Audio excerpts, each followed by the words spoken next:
COVID-19 আক্ৰান্ত হোৱা গুৱাহাটী মহানগৰীৰ 13 জনৰ নাই কোনো ট্ৰেভেল হিষ্ট্ৰী।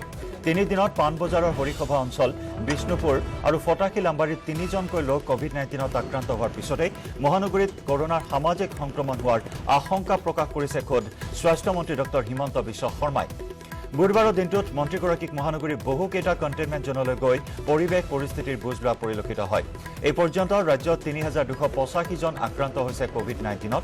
বুধবাৰৰ দিনটোত ৰাজ্যত সৰ্বাধিক 235 গৰাকী লোকৰ দেহত ধৰা পৰে কৰোনাৰ অৱস্থিতি।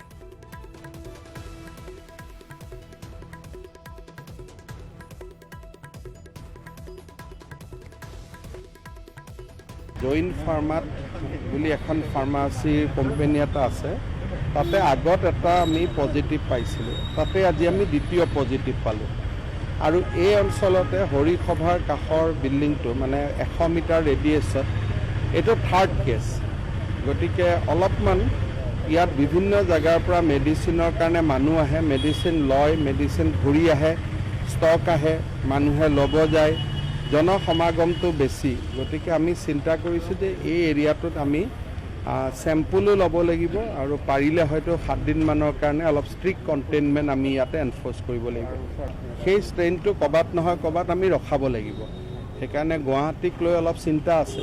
আজিৰ কেছটোকে ধৰি প্ৰায় 13টা কেছ আমি পাইছোঁ সামাজিক পৰ্যায়ত।